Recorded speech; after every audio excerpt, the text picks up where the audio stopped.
अब ये हमारा नेक्स्ट चैप्टर है फ्लूइड मैकेनिक्स में, चैप्टर नंबर 6। ये है फ्लो थ्रू पाइप्स। अब इसमें हम क्या देखेंगे, जैसे कि पाइप्स के देखो फ्लो जो है वो एक कॉन्सेप्ट और बन जाता है।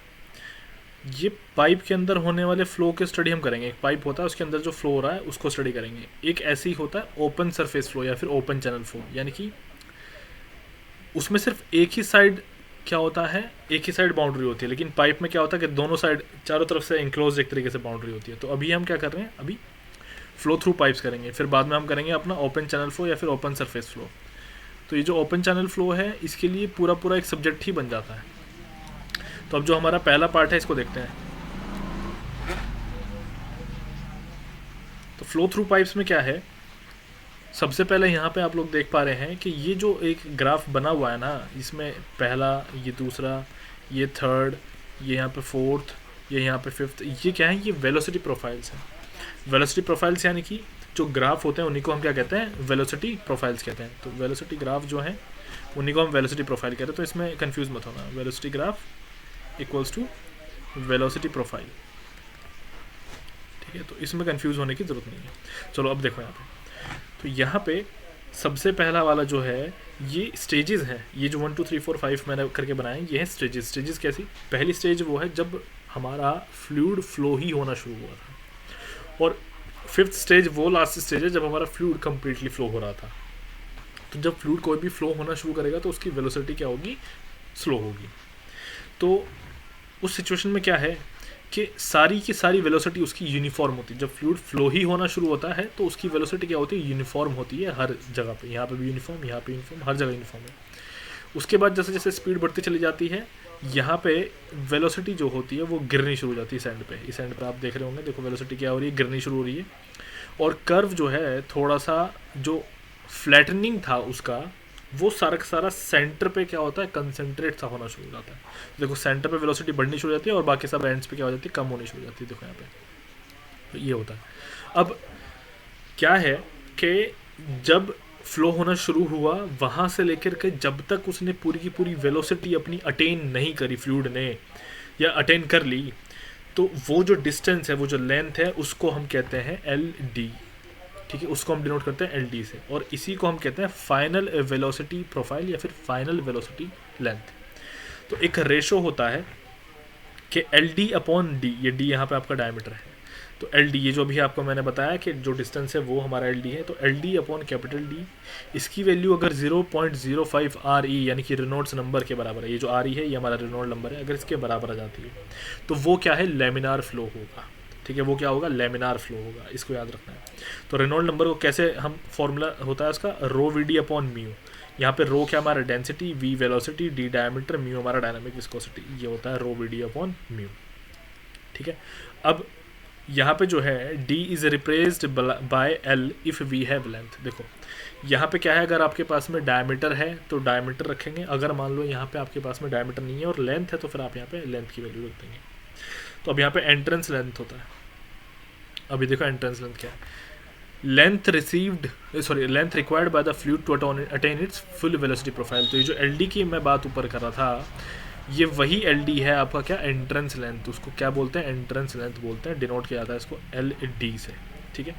अब यहाँ पे जो रेनॉल्ड्स नंबर है उसकी वैल्यूज़ देख लो आप। रेनॉल्ड्स नंबर अगर लेस देन 2000 है तो वो लेमिनार होता है, 4000 से 2000 होता है, सॉरी 2000 से 4000 होता है तो वो ट्रांजिशन में होता है, कि 2000 से लेकर के 4000 के बीच में अगर वैल्यू होती है तो ये होता है इन ट्रांजिशन। ये हमारा लेमिनार फ्लो नहीं होता है, ये ना टर्बुलेंट होता है, ये ट्रांजिशन होता है। ट्रांजिशन का मतलब एक फेज़ से दूसरे फेज़ में जाना, तो यानी कि वो लेमिनार से टर्बुलेंट की तरफ जाता है, ठीक है। तो वो जो बीच वाला फेज़ है उसको हम ट्रांजिशन कहते हैं। जब आर ई की वैल्यू 4000 से ज़्यादा हो जाएगी तो वो टर्बुलेंट हो जाएगा। यहाँ पे लेमिनार होगा पहले, देन हमारे पास में ट्रांजिशन फेज़ आ जाता है यहाँ पे, और ट्रांजिशन फेज़ के बाद फिर हमारा यहाँ पे आ जाता है टर्बुलेंट फेज़। ये हमारा टर्बुलेंट है, ठीक है। ये चीज़ होती है। ये जो वैल्यूज़ हैं हमारी आर ई की, ये यहाँ पे मैंने पॉइंट लिखा हुआ है, ये सिर्फ पाइप के लिए है। पाइप फ्लो जो हम पढ़ रहे हैं ना सिर्फ उसके लिए है। अगर आप कहीं पे देखो कि आर ई की वैल्यू लेस देन 500 है और आर ई की वैल्यू अगर ग्रेटर देन 1000 है, तो मैं आप लोगों को बता दूँ, तो ये जो वैल्यूज़, सॉरी ये यहाँ पे 2000 है, आर ई की वैल्यू अगर ग्रेटर देन 2000 है। तो ये जो वैल्यूज़ हैं ये आपके ओपन चैनल फ्लो यानी कि OCF में होती हैं, ठीक है। लेकिन अगर आपके पाइप फ्लो में है तो पाइप फ्लो में वैल्यूज़ डिफरेंट होती हैं। पाइप फ्लो में कितनी होंगी, ये वैल्यूज़ होंगी जो मैंने यहाँ पे ऊपर लिखी है, ठीक है। इसीलिए मैंने यहाँ पे मेंशन कर दिया इन OCF वैल्यूज़ आर डिफरेंट, ठीक। अब यहाँ पे देखो कोई जनरल फॉर्मूला नहीं होता है टर्बुलेंट फ्लो का, रीज़न क्योंकि ये बहुत डिफ़िकल्ट है डिटरमाइन करना। अब यहाँ इससे पहले जस्ट अभी अभी आपके सामने आया था एक general formula LD/D equals to 0.5 RE। ये किसके लिए है, ये फार्मूला है आपके लैमिनार फ्लो के लिए, जनरल फार्मूला है। टर्बुलेंट फ्लो के लिए इस तरह का कोई फार्मूला नहीं बनता, ठीक है। अब देखो यहाँ पे ये वाला जो आपके सामने है ये वेलोसिटी प्रोफाइल है, इसमें इसी पाइप के अंदर दो प्रोफाइल्स आपके सामने हैं। ये वाला जो प्रोफाइल है ये आपका वेलोसिटी प्रोफाइल है और ये आपका शियर स्ट्रेस प्रोफाइल है, ठीक है। ये शियर स्ट्रेस प्रोफाइल है यहाँ पे। तो यहाँ पे आपको देख के क्या पता चला भैया, जहाँ सेंटर पे मैक्सिमम वेलोसिटी यानी कि वहाँ पे जो फोर्स उसको रोकने वाला लग रहा है वो सबसे कम है, तभी तो सबसे ज़्यादा वेलोसिटी है वहाँ पे। तो सेंटर पे देखो यहाँ पे शियर स्ट्रेस ना के बराबर है, ठीक। जहाँ पे वेलोसिटी नहीं है वहाँ पे शियर स्ट्रेस सबसे ज़्यादा है। तो ये चीज़ है, ये दोनों के दोनों ग्राफ जो है आपके सामने है। तो यहाँ पे ये 2 पॉइंट्स लिखे हुए हैं, ये प्रीवियस ईयर क्वेश्चंस में आए हुए हैं, प्री में पूछे गए हैं। शियर स्ट्रेस जो होता है वो 0 होता है सेंटर पे, ये आप देख पा रहे हैं यहाँ पे 0 है सेंटर पे, ठीक है। और वेलोसिटी जो होती है वो मैक्सिमम होती है सेंटर पे, ये चीज़ है, ठीक है। ये प्रीवियस ईयर क्वेश्चन है। चलो अब देखो टर्बुलेंट फ्लो में जो शियर स्ट्रेस वेरिएशन है वो सेम होता है। कहने का मतलब क्या है, ये जो आप यहाँ पे प्रोफाइल देख रहे हैं ना टर्बुलेंट फ्लो में, ये लैमिनार के लिए, ये प्रोफाइल दोनों के दोनों लैमिनार के लिए। टर्बुलेंट में भी शियर स्ट्रेस का प्रोफाइल सेम होता है, लेकिन जो वेलोसिटी प्रोफाइल है वो थोड़ा सा फ्लैटर होता है। थोड़ा सा फ्लैटर होने का मतलब क्या है, थोड़ा सा फ्लैटर होने का मतलब मैं बता देता हूँ। यहाँ पे जो प्रोफाइल बनता है वो कुछ थोड़ा सा ऐसा फ्लैट कह सकते हो, इस तरह का बनता है, ठीक है। ऐसा प्रोफाइल रहता है। ये थोड़ा सा क्या है, फ्लैटर है। यहाँ पे ये है फ्लैटर प्रोफाइल। क्यों, क्योंकि टर्बुलेंट में क्या है ना कि हर एक एंड्स पे वाटर बहुत ज़्यादा टर्बुलेंट होकर के फ्लो करता है, तो हर एक ऑलमोस्ट पाइप का कॉर्नर वो कवर कर लेता है। तो इस तरह का यहाँ पे प्रोफाइल बनता है। अब यहाँ पे आ जाते हैं लॉसेस की बात। पाइप फ्लो के अंदर लॉसेस कितने होते हैं? पाइप फ्लो के अंदर लॉसेस बहुत ज़्यादा इंपॉर्टेंट है, क्योंकि जितने क्वेश्चंस बनते हैं वो पाइप फ्लो में लॉसेस के ऊपर बनते हैं। तो यहाँ पे देखो ये बहुत इंपॉर्टेंट है, इसको याद रखना। मेंस में जो क्वेश्चन आएगा वो यहाँ से ज़रूर आएगा, ठीक है। वेरी वेरी इंपॉर्टेंट एंड बहुत ज़्यादा पूछा जाता है, बहुत ज़्यादा रिपीट होता है, रिपीटेड टॉपिक है ये, इसको याद रखना। अब यहाँ लॉस जो है वो 2 तरह का होता है, एक होता है मेजर लॉस, एक होता है माइनर लॉस। तो मेजर लॉस जो होता है वो फ्रिक्शन की वजह से होता है। माइनर लॉसेस जो हमारे होते हैं उनको हम इग्नोर कर देते हैं। तो जो हमारा मेजर लॉस है, मेजर लॉस कैसा है, कैसे दिया जाता है, कैसे कैलकुलेट किया जाता है, डार्सी-विज़बैक इक्वेशन होती है, उसके थ्रू हम क्या करते हैं, कैलकुलेट करते हैं। फॉर्मूला है इसका, यहाँ पे ये हेड लॉस है आपके सामने, ये HL क्या हेड लॉस है, F फ्रिक्शन फैक्टर है, L आपका क्या है यहाँ पे लेंथ ऑफ द पाइप है, V वेलोसिटी है, ये G आपका एक्सेलरेशन ड्यू टू ग्रेविटी है, D आपका डायमीटर है। ये सारी चीज़ें यहाँ पे मैंने क्या है नीचे लिखी है। अब क्या होता है मैं आपको बता दूँ, डार्सी-विज़बैक इक्वेशन से आपने यहाँ पे क्या निकाल लिया है, यहाँ पे आप निकाल लेंगे अपना हेड लॉस, जो आपको चाहिए ना, अपना लॉस जो चाहिए फ्रिक्शन लॉस, वो आपको मिल जाता है, ठीक है। अब देखो यहाँ पे अभी मैंने क्या बताया कि F आपका क्या है, फ्रिक्शन फैक्टर है, F आपका फ्रिक्शन फैक्टर। अब एग्जाम में क्या होता है कि डायरेक्टली बहुत बार वो फ्रिक्शन फैक्टर नहीं देता, आपको क्या हो जाएगा कि भैया वो कोफिशिएंट ऑफ फ्रिक्शन दे देगा, यानी कि F डैश की वैल्यू दे देगा। तो इस बात को याद रखना कि जो आपका फ्रिक्शन फैक्टर है वो 4 टाइम्स होता है किसके, कोफिशिएंट ऑफ फ्रिक्शन के, ठीक है। आपको क्या रखना है फॉर्मूले में, आपको फ्रिक्शन फैक्टर रखना है। कोफिशिएंट फ्रिक्शन अगर दे देता है तो आप उसको कैलकुलेट कर लेंगे। कोफिशिएंट ऑफ फ्रिक्शन को कैलकुलेट और भी तरीके से किया जा सकता है। अगर सपोज वो RE की वैल्यू आपको देता है या फिर सारी चीज़ दे देता है, आपको RE निकालना पड़ जाएगा। तो यहाँ पे आप इस तरीके से निकाल लेंगे, फ्रिक्शन फैक्टर होता है 16/RE, ये होता है कितना, 16/RE, ठीक। ये लैमिनार फ्लो में काम करता है। ऐसे ही अगर टर्बुलेंट फ्लो हो तो टर्बुलेंट फ्लो में होता है 0.079 अपॉन में RE की पावर 1/4। तो यहाँ से आप क्या निकाल लेंगे, F डैश निकाल लेंगे, देन आप क्या निकाल लेंगे, यहाँ पे F निकाल लेंगे फ्रिक्शन फैक्टर, और फिर इसको फॉर्मूले में ऊपर रख देंगे, ठीक है। ये होता है। अब यहाँ पे आगे आ जाते हैं माइनर लॉसेस। माइनर लॉसेस में सबसे पहला हमारे पास में चीज़ी फार्मूला। चीज़ी फार्मूला क्या होता है, V = C/√RS। अब यहाँ पे C आपका क्या है, कोफिशिएंट है, R आपका क्या है, हाइड्रोलिक मीन डेप्थ या फिर हाइड्रोलिक रेडियस है। ये इरिगेशन के रिपीटेड टॉपिक्स हैं, तो सी आपका क्या है यहाँ पे कांस्टेंट है, चीजेज कांस्टेंट इसको बुलाते हैं। आर आपका यहाँ पे क्या है, हाइड्रोलिक मीन डेप्थ या फिर हाइड्रोलिक रेडियस। यहाँ पे ए आपका क्या है, एरिया, ये आपका एरिया है, ये आपका क्या है, वेटेड पैरामीटर है, इसको हम याद रखेंगे, वेटेड पैरामीटर। ठीक है, चलो जी, तो ये हो गया। ऐसा आपका यहाँ पे स्लोप होता है, ऐसे यहाँ पे क्या है आपका स्लोप है। चलो अब यहाँ पे ऐसे ही आ जाता है मैनिंग्स फार्मूला। मैनिंग्स फार्मूला क्या है, v equals to 1/n, n आपका यहाँ पे क्या है, मैनिंग्स कांस्टेंट है, r 2/3, s 1/2। ठीक, ये चीज़ होती है। अगर आपको डिस्चार्ज निकालना, चूंकि आपकी वेलोसिटी निकल चुकी है, डिस्चार्ज निकालना तो एरिया इंटू वेलोसिटी आप यहाँ पे कर दोगे, तो इस तरीके से हो जाता है। ठीक है, अब देख लो, ये जो आप यहाँ पे देख पा रहे हो, जो मैंने यहाँ पे सॉल्व किया हुआ है, ये मैंने एक एग्जांपल लिया है। v की वैल्यू मैंने यहाँ पे सॉरी r की वैल्यू मैंने यहाँ पे निकाली है, ऊपर एरिया है π/4d², एक सर्कल के लिए मैंने लिया है इसको। ठीक है, मैंने क्या किया, एक सर्कल के लिए इसको लिया हुआ है, यानी कि ऐसा मेरा एक पाइप था, उसके लिए मैंने r की वैल्यू निकाली है। तो यहाँ पे एरिया कितना होगा, एरिया आप देख रहे हैं π/4d² होगा एरिया, अगर ये मेरा यहाँ पे क्या है, डायमीटर है। ठीक, और पैरामीटर यहाँ पे कितना होगा, πd,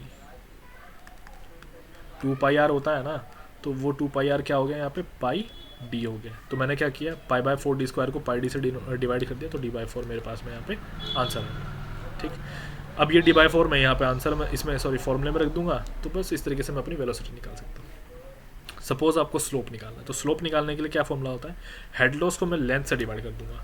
कैसे किया जाता है ये देख लो, मैं यहाँ पे बताता हूँ। ये वैसे आपके जियोटेक में भी आ चुका है और इरिगेशन में भी आ चुका है। मान लो कि इस पॉइंट पे आपका क्या है, एक H1 हेड है, यहाँ पे आपका H2 हेड है। ठीक है, इन दोनों के बीच में जो लेंथ है वो आपकी L है, ये लेंथ कितनी L। तो यहाँ पे अगर आपको क्या निकालना है, स्लोप निकालना है, तो स्लोप के लिए होगा क्या, HL/L, ये जो आपका L है यहाँ पे, और ये जो HL है ये क्या है आपका H2 - H1 या फिर H1/H2, इस तरीके से निकल जाता है, ये है। ठीक है, चलिए जी, अब आपके सामने ये पूरा का पूरा फॉर्मूला जो है कंप्लीट हो गया। d/4 मैंने यहाँ पे r की वैल्यू रख दी, HL/L मैंने यहाँ पे स्लोप की वैल्यू रख दी। तो इस तरीके से मैं यहाँ पे क्या कर लूँगा, कैलकुलेट कर लूँगा अपनी वेलोसिटी को। ठीक है, और फिर ये वेलोसिटी आप यहाँ पे रख देंगे अगर आपको ज़रूरत है तो, वरना वेलोसिटी मोस्टली जो है गिवन होता है। चलिए अब यहाँ पे आगे देख लो। अब यहाँ पे एक रिलेशनशिप है, ये रिलेशनशिप क्या है, ये C और F, ये रिलेशनशिप्स भी इम्पॉर्टेंट है, प्रीवियस ईयर में रिपीट हुए। तो ये C यानी कि चीजेज कांस्टेंट और फ्रिक्शन फैक्टर के बीच का रिलेशन अगर आपको निकालना हो तो वो होता है ये C आपका चीजेज कांस्टेंट है, चीजेज कांस्टेंट इक्वल्स टू √ में 8g/f, ये है। C और मैनिंग्स कोफिशिएंट के बीच में, मैनिंग्स कांस्टेंट के बीच में अगर रिलेशन हो तो वो होता है C = 1/n r⁴ तो ये जितने भी रिलेशंस हैं ये बहुत इंपॉर्टेंट है, पूछे जाते हैं, ये भी वेरी इंपॉर्टेंट, मेंशन कर लो। ठीक है, अब इसके बाद में आगे देखो। अब यहाँ पे हम क्या करेंगे, माइनर लॉसेस को कैलकुलेट करना सीखेंगे। माइनर लॉस कैसे कैलकुलेट किया जाता है, तो माइनर लॉस जो है हमारे पास में यहाँ पे, अभी माइनर लॉस में क्या है कि हमारे पास में सबसे पहला होता है सडन एनलार्जमेंट की वजह से जो लॉस है वो। यहाँ पे लॉसेस बताता हूँ माइनर लॉसेस के कौन कौन से हैं। एक होता है हमारे पास में सडन एनलार्जमेंट की वजह से, यानी कि सडनली जब एरिया बढ़ जाता है वो क्या लॉस करवाएगा। एक ऐसे ही एनलार्जमेंट के बाद में आता है हमारे पास में सडन कंट्रैक्शन का लॉस, यहाँ पे आता है सडन कंट्रैक्शन। एक यहाँ पे आता है एंट्री और एग्जिट के लॉसेस। थर्ड यहाँ पे है एंट्री लॉस, यानी कि जब हमारा कोई भी फ्लूइड किसी भी पाइप के अंदर जब एंट्री कर रहा होता तब। एक होता है ऐसी एग्जिट लॉस, जब बाहर निकल रहा होता है तब। एक यहाँ पे होता है लॉस एट द बेंड्स, यानी कि जहाँ पे हमारे बेंड हो रहे होते हैं वहाँ पे। एक ये होता है, तो लॉस एट द बेंड्स एक ये है, या फिर कर्व्स कह लो। तो ये 5 तरह के लॉसेस जो है हमें देखने हैं। तो सबसे पहला केस है हमारा loss due to sudden enlargement. अब मैं आप लोगों को बता दूं कि यहाँ पे जो सडन एनलार्जमेंट और कॉन्ट्रैक्शन वाले लॉसेस हैं ये सबसे ज़्यादा पूछे जाते हैं। तो यहाँ देखो, अब जब सडन एनलार्जमेंट होगा तो यहाँ पे हमारा पहले इनिशियली पाइप ऐसा है, फिर बाद में जो है उसका अचानक से एरिया बढ़ गया है। तो यहाँ पे A1 V1 ये और A2 V2 यहाँ पे है। तो अब यहाँ पे देखो, तो यहाँ पे हेड लॉस कैसे निकाला जाता है। हेड लॉस निकालने का फॉर्मूला वही है V1 - V2/2g। यहाँ पे क्या होता है, चूँकि आपको याद होगा V²/2g ये एक फॉर्मूला था, तो यहाँ पे मैंने V क्या किया, V1 - V2 का होल स्क्वायर कर दिया है। ठीक है, V1 - V2 को क्या कर दिया, होल स्क्वायर कर दिया। तो ये मेरा क्या है, यहाँ पे हेड लॉस का फॉर्मूला है। Head loss equals to V1 - V2 का होल स्क्वायर/2g, ये हमारा फॉर्मूला है यहाँ पे। या फिर हम कह सकते हैं कि आप यहाँ पे देख पा रहे होंगे कि कॉन्टिन्यूटी इक्वेशन के अकॉर्डिंग क्या है, a1 v1 equals to a2 v2, ये हमारा कॉन्टिन्यूटी इक्वेशन के अकॉर्डिंग है। तो यहाँ पे मैं क्या कर लेता हूँ, किसी भी एक को आप दूसरे की टर्म्स में लिख सकते हो, जैसे कि v1 इक्वल्स टू क्या हो जाएगा यहाँ पे a2 v2 अपॉन में a1। तो यहाँ क्या हुआ है, मैंने अब उसी तरीके से देखो, ये मैंने अभी v1 निकाला है, अभी चलो v2 निकालते हैं, बिकॉज यहाँ पे v2 इसने पुटअप किया हुआ है। तो यहाँ पे चलो v2 निकाल लो, v2 उसी तरीके से क्या हो जाएगा a1 v1 अपॉन में a2। तो यहाँ पे आप जो है पुट करो, v2 की वैल्यू यहाँ पे पुट करो। तो जब आप पुट करेंगे और फिर v1 जो है वो कॉमन ले लेंगे, तो हमारे पास में ये एक फॉर्मूला ये बन जाएगा। ठीक है, तो इस तरीके से आप जो है फॉर्मूला अपना अप्लाई कर सकते हैं। तो हेड लॉस का हमारा फॉर्मूला यहाँ पे क्या है, v1 माइनस v2 का होल स्क्वायर अपॉन 2g। जब सडन एनलार्जमेंट होगा, अब देखो सडन एनलार्जमेंट हो रहा है तो फिर एडीज का फॉर्मेशन होगा, इस बात को हम याद रखेंगे। यहाँ पे क्या है, एडीज का फॉर्मेशन है, देखो ये एडीज का फॉर्मेशन है यहाँ पे। ठीक, अब सडन कंट्रैक्शन देख लो। सडन कंट्रैक्शन के केस में क्या है कि ये जो आप यहाँ पे देख रहे हैं, मैं इसको थोड़ा सा क्या कर देता हूँ, हाईलाइट कर देता हूँ। ये देखो आप, ये क्या है यहाँ पे, अब यहाँ पे ये आप जो है, जो मैंने येलो से हाईलाइट किया है, ये अपना क्या है, इसका सेक्शन है।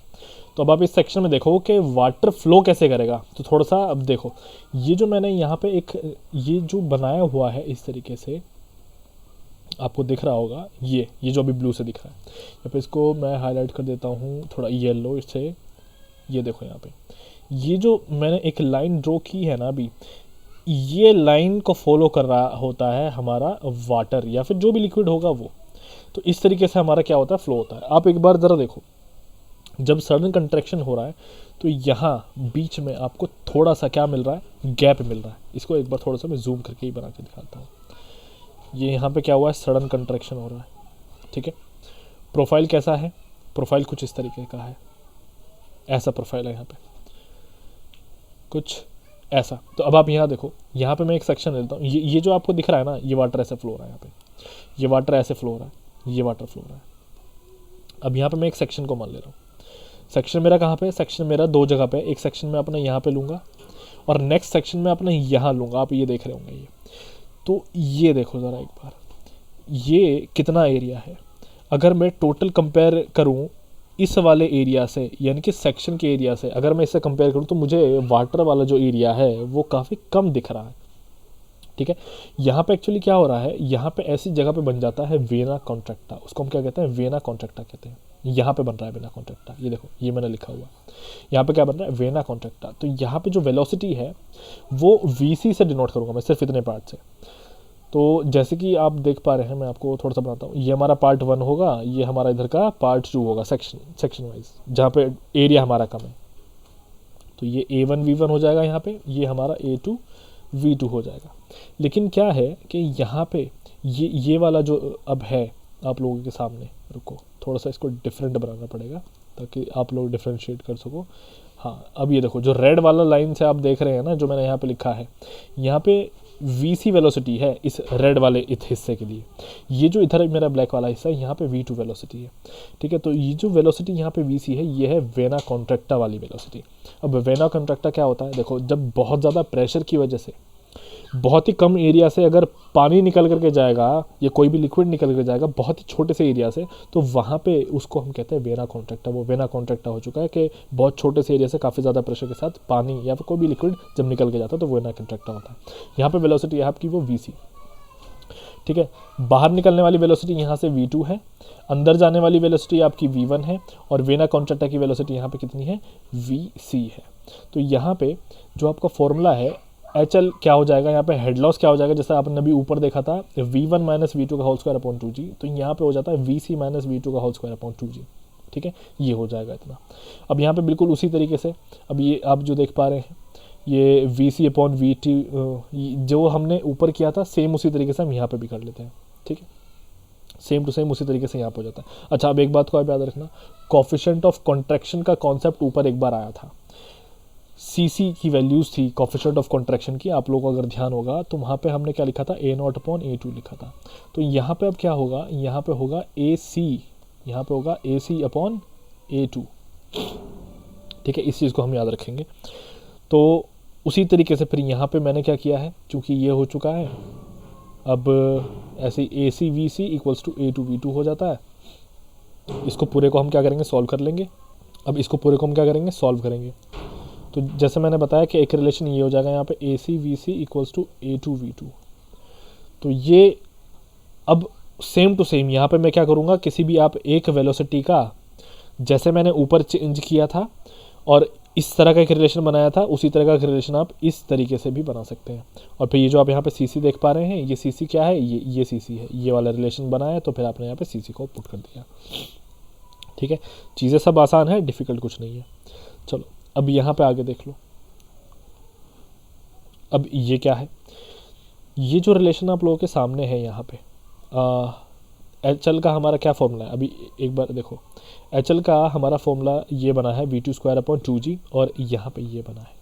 तो ये जो इतना पार्ट आपके सामने है, इसको हम क्या कहते हैं, इसको हम KL से डिनोट कर देते हैं। और जनरली इसकी वैल्यू जो होती है KL की वो 0.5 होती है। ठीक है, ये चीज़ है। तो यहाँ पे एंट्री लॉस की अगर मैं बात करूँ तो एंट्री लॉस मेरा हो जाता है 0.5 V²/2G।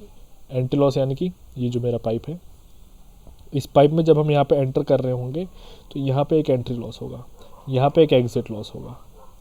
ठीक है, यहाँ पे एंट्री लॉस होगा, यहाँ पे एग्जिट लॉस होगा, ये है। तो एंट्री लॉस क्या है हमारा 0.5 V²/2G, एग्जिट लॉस हमारा क्या है V²/2G। ठीक है, ऐसे ही loss due to pipe fittings और बैंड्स, यानी कि जहाँ पे हमारे बैंड्स होंगे या फिर फिटिंग की होगी वहाँ पे क्या हो जाता है, हेड लॉस हो जाता है KL V²/2G। अभी जो KL आप यहाँ पे देख पा रहे हैं, ये हमारा क्या है, कांस्टेंट है, इसकी वैल्यू आपको क्वेश्चन में गिवन होगी। ठीक है, तो माइनर लॉसेज में अगर मैं बात करूँ तो टोटल लॉसेज हमें हमेशा निकालने होते हैं। तो टोटल लॉस अगर मैं यहाँ पे देखूँ तो फिर कितना है, तो टोटल लॉस अभी हमने एक सडन कॉन्ट्रैक्शन की वजह से देखा है। किसकी वजह से, सडन कॉन्ट्रैक्शन, ये हो गया एक। ऐसे ही यहाँ पे क्या होगा, एक्सपेंशन होगा, और यहाँ पे क्या होगा एक्सपेंशन के बाद में एग्जिट का होगा, एक यहाँ पे एंट्री का होगा, और यहाँ पे पाइप फिटिंग और फिर बैंड्स वाला होगा। यानी कि अगर बैंड्स हैं तो ही होगा ये, अगर बैंड्स नहीं है तो फिर ये हमारा नहीं होगा। ठीक है, तो जितनी जितनी कंडीशंस आपकी अप्लाई होंगी तो उतना आप माइनर लॉस निकाल सकते हैं। यानी कि अगर सडन कॉन्ट्रैक्शन वहाँ पे हो रहा है तो फिर वही लेंगे। एंट्री एग्जिट तो हमेशा ही आएगा, बिकॉज एंट्री एग्जिट तो होगा ही होगा। ठीक है, बैंड्स भी अगर कहीं पे है तो फिर आप बैंड्स को भी कंसिडर करोगे। तो ये चीज़ है यहाँ पे। उसके बाद में अब आपके पास में आता है टोटल एनर्जी लाइन, उसको हम शॉर्ट फॉर्म में लिखते हैं TEL, टोटल एनर्जी लाइन, इसको हम शॉर्ट फॉर्म लिखते हैं TEL से। TL क्या होता है, हॉरिजॉन्टल होता है, यानी कि एक स्ट्रेट लाइन होती है आइडल फ्लूइड्स के लिए। ये वाला जो आपके सामने यहाँ पे पॉइंट है, ये काफ़ी इंपॉर्टेंट है प्री के पॉइंट ऑफ व्यू से। TL क्या होता है, हमेशा हॉरिजॉन्टल लाइन होता है आइडल फ्लूइड्स के लिए। तो टोटल एनर्जी लाइन हमारा क्या है, देखो एनर्जी का मैंने आपको शुरू में बताया था, बर्नौलीज इक्वेशन का जो हमारा वो कंप्लीट इक्वेशन है वही हमारा क्या एनर्जी है। तो यहाँ पे टोटल एनर्जी लाइन हमारा वही है P/ρg + V²/2G + Z। अब अगर मैं स्पेसिफिक एनर्जी की बात करूँ तो V²/2G + Z अगर मैं कर दूँ तो वो स्पेसिफिक एनर्जी बन जाता है। ठीक है, अच्छा अब यहाँ पे देखो, ये हम एनर्जी ग्रेडियंट लाइन के नाम से भी इसको जानते हैं। TEL जो है इसको हम एक एनर्जी ग्रेडियंट लाइन के नाम से भी जानते हैं। अब यहाँ पे देखो, ये जो डायग्राम ये जो ग्राफ्स आपके सामने है, ये क्या है, इसको देख लेते हैं अब एक बार। ये क्या चीज़ है ना, इसको समझते हैं। देखो ये यहाँ पे मुझे ये बता रहा है कि कोई भी आपका सपोज करो कि कोई भी फ्लूइड आपका फ्लो हो रहा है, ऐसे सपोज करो कोई भी फ्लूइड आपका फ्लो हो रहा है, इसके ऊपर उसकी एक एनर्जी लाइन है, ऐसे कुछ एनर्जी लाइन चल रही होगी, सरफेस के साथ साथ चलती रहती है, पैरेलल चलती रहती है। मान लो यहाँ पे ना मैंने एक पंप लगाया हुआ था, एक क्या लगाया हुआ था, पंप। तो पंप क्या कर रहा है, पंप उसको पुश कर रहा है ना, फ्लूइड को पुश करता है। तो ये जहाँ भी पंप लगा हुआ होगा वहाँ पे एनर्जी सडनली ऊपर पहुँच जाएगी और फिर से सरफेस के साथ आ जाती है। तो ये इसीलिए यहाँ पे क्या है, पंप और एक्सटर्नल सोर्स की वजह से सडनली एनर्जी बढ़ जाती है। तो इस बात को याद रखना। तो यहाँ पे क्या है, TEL will always be sloping downwards. TEL जो है वो हमेशा क्या होती है, डाउनवर्ड्स की तरफ, नीचे की तरफ जाती रहती है, जब तक कोई एक एक्सटर्नल सोर्स उसको ना मिल जाए, ठीक है, जो एक्स्ट्रा एनर्जी प्रोवाइड कर रहा हो। ठीक, यही चीज़ मैंने अभी जस्ट आपको बताई है। अब इसके बाद में आता है हाइड्रोलिक ग्रेडियंट लाइन। अब ये हाइड्रोलिक ग्रेडियंट लाइन क्या है, हाइड्रोलिक ग्रेडियंट लाइन होता है P/ρg + Z। स्पेसिफिक एनर्जी आया था अभी जस्ट ऊपर, वो था V²/2G + Z, ये स्पेसिफिक एनर्जी था। ठीक है, और हाइड्रोलिक ग्रेडियंट लाइन क्या है, P/ρg + Z। ठीक, तो यहाँ पे क्या है, हाइड्रोलिक ग्रेडियंट लाइन के बारे में मैं आपको बता दूँ, ये जो आपका वाटर का सरफेस होता है ये बिल्कुल उसके पैरेलल रहती है। ठीक है, और ये OCF में आता है। हाइड्रोलिक ग्रेडियंट लाइन का कॉन्सेप्ट जो है किस में आता है, OCF में आता है। अब आगे देखो इसी में, अब ये जो लाइन है ये ऊपर नीचे जा सकती है, और एक चीज़ और है, ये TEL से ऊपर कभी नहीं जाएगी, हमेशा टोटल एनर्जी लाइन मैक्सिमम होती है। देन उसके बाद में हाइड्रोलिक ग्रेडियंट लाइन होता है। देन उसके बाद में आपका यहाँ पे क्या होता है, वाटर सरफेस होता है। ये आपका वाटर सरफेस है। ठीक है, इसको हम जो है याद रखेंगे। TEL को कभी भी ये एक्सीड नहीं करती है। तो यानी कि अगर मैं डिफरेंस की बात करूँ, यानी कि TEL minus hydraulic gradient line अगर मैं करूँ तो मुझे यहाँ पे मिल जाएगा v²/2g, ये मुझे मिल जाएगा। वो क्या वेलोसिटी है। इसके ऊपर ये जो रिलेशन अभी निकला है यहाँ पे, ये इंपॉर्टेंट है और यहाँ पे प्री में वो एक छोटा सा क्वेश्चन जरूर बना देगा। हाइड्रोलिक ग्रेडियंट लाइन जो होती है वो डेटम को टच कर जाती है। जब हमारा पाइप का एग्जिट आता है ना, वहाँ पे वो क्या करती है, डेटम को टच कर जाती है। अब इसके बाद में हमारे पास में यहाँ पे कुछ कनेक्शंस हैं, तो पाइप के कुछ कनेक्शंस हैं वो देख लो। यहाँ पे एक कनेक्शन होता है सीरीज़ कनेक्शन, एक यहाँ पे होता है पैरेलल कनेक्शन। दो तरह कनेक्शन होते हैं, एक सीरीज़ होता है, एक पैरेलल होता है। दोनों में डिफरेंस क्या है, एक में क्या होता है कि हेड लॉस आपका जो है बढ़ता चला जाता है, एक में हेड लॉस कांस्टेंट रहता है। एक में डिस्चार्ज जो है वो कांस्टेंट रहता है और एक में डिस्चार्ज जो है बढ़ जाता है। तो यहाँ पे क्या है, हर एक टाइप ऑफ कनेक्शन के अपने अपने एडवांटेज और डिसएडवांटेज है, वो देख लो। अब यहाँ पे क्या है इसमें कि सबसे पहले हम सीरीज़ कनेक्शन को देखते हैं। तो सीरीज़ कनेक्शन में क्या है कि डिफरेंट लेंथ के और डिफरेंट एरिया वाले पाइप्स हमने लिए हैं यहाँ पे। तो 3 तरह के पाइप मैंने लिए हैं। तो यहाँ पे जो डायमीटर है वो डिफरेंट है। यहाँ पे D1 डायमीटर कह लो, यहाँ पे D2 डायमीटर कह लो, यहाँ पे D3 डायमीटर कह लो, ठीक है, ये तीनों है। लेंथ इनकी अलग अलग है अपनी। तो यहाँ पे सीरीज़ कनेक्शन में क्या होता है कि हेड लॉस जो होता है वो बढ़ जाता है। आप देख लो यहाँ पे मैंने क्या किया, हेड लॉस बढ़ रहा है, आप देख रहे होंगे कि हेड लॉस इंक्रीज होता है। तो यहाँ पे डिस्चार्ज सेम रहता है, हेड लॉस इंक्रीज होता है। तो ये नोट करके लिखने वाला पॉइंट है यहाँ पे, और MCQ में पूछता है। तो यहाँ पे सबसे पहला पॉइंट क्या है, discharge remains same, discharge remains same, और यहाँ पे क्या बढ़ जाता है, हेड लॉस बढ़ जाता है, हेड लॉस इंक्रीजेस। चलो अब यहाँ पे आता है पैरेलल कनेक्शन में। तो पैरेलल कनेक्शन में क्या होता है, बिल्कुल एकदम सीरीज़ का उल्टा, हमेशा की तरह। तो यहाँ पे क्या है कि हमारा हेड लॉस रहता है कांस्टेंट, हेड लॉस कांस्टेंट, और यहाँ पे हमारा डिस्चार्ज बढ़ जाता है। अगर किसी के मन में डाउट है कि ये हेड लॉस क्या चीज़ है तो मैं बता दूँ। तो ये हेड लॉस क्या है, शुरू में आपने पाइप का एक प्रेशर मेंटेन किया हुआ है। जब हमारा वाटर फ्लो हो रहा है तो शुरू में एक एंट्री के टाइम पे आपने कोई प्रेशर मेंटेन किया था। मान लो कि यहाँ पे एंट्री के टाइम पे, ये आपकी एंट्री है, यहाँ आपने एंट्री के टाइम पे कुछ प्रेशर मेंटेन किया था। अब आप यहाँ पे हैं, यहाँ आपका घर है, यहाँ पे आपको पानी मिल रहा है। तो यहाँ पे पानी का कितना प्रेशर आपको मिल रहा है वो आपका हेड होता है, ठीक है। यानी कि एक तरीके से अगर पैरेलल कनेक्शन हम करेंगे तो हेड आपका जो है शुरू में, वही एक तरीके से हमें लास्ट में मिलता है, ठीक है। कहीं भी आप देख लो, मान लो यहाँ आप देख रहे हो, यहाँ पे 1, यहाँ पे 2, यहाँ पे 3, ये लोकेशंस हैं, 3 डिफरेंट लोकेशंस हैं। इनको हम किसी भी तरीके से नाम कर सकते हैं। चलो यहाँ पे मान लेते हैं लखनऊ है, यहाँ पे LKO शॉर्ट फॉर्म में, ऐसी समझने के लिए बता रहा हूँ। यहाँ पे कानपुर है और यहाँ पे सपोज करो गोरखपुर है, ठीक है। यहाँ पे आपका गोरखपुर है। तो मेरा कहने का मतलब है कि यहाँ पे जो आपको प्रेशर मिलेगा वो तीनों पॉइंट्स पे क्या मिलेगा, सेम ही प्रेशर आपको मिलेगा, ठीक है। अब आगे देख लो। अब यहाँ पे इक्विवेलेंट पाइप वाला कॉन्सेप्ट है। एक इक्विवेलेंट पाइप का क्या कॉन्सेप्ट है, वो तुम्हें कहेगा कि कुछ पाइप्स हैं, n नंबर ऑफ पाइप्स हैं, वो क्या है, उनकी डिफरेंट लेंथ है। हर एक पाइप की कुछ ना कुछ लेंथ है और हर एक पाइप का कुछ ना कुछ डायमीटर है, वो सब जोड़ दिए गए हैं। वो कहेगा कि अब बताओ एक इक्विवेलेंट पाइप जो सब पाइप के बराबर होगा। तो यहाँ पे उसका फॉर्मूला ये है, L equivalent area, length equivalent, ठीक है। और ये जो कैपिटल D आप देख रहे हैं, ये उस पाइप का डायमीटर है यहाँ पे। तो ये जो जितने भी नंबर ऑफ पाइप्स हम ऐड करेंगे, उनकी लेंथ ऊपर और उनके डायमीटर का जो पावर 5 है वो यहाँ पे नीचे होगा, ठीक है। तो फिर हम इस तरीके से क्या है, n नंबर ऑफ पाइप्स जो है ऐड करते हुए चले जाएंगे। अब इसके बाद हमारे पास में आया था साइफन। अब साइफन क्या है यहाँ पे,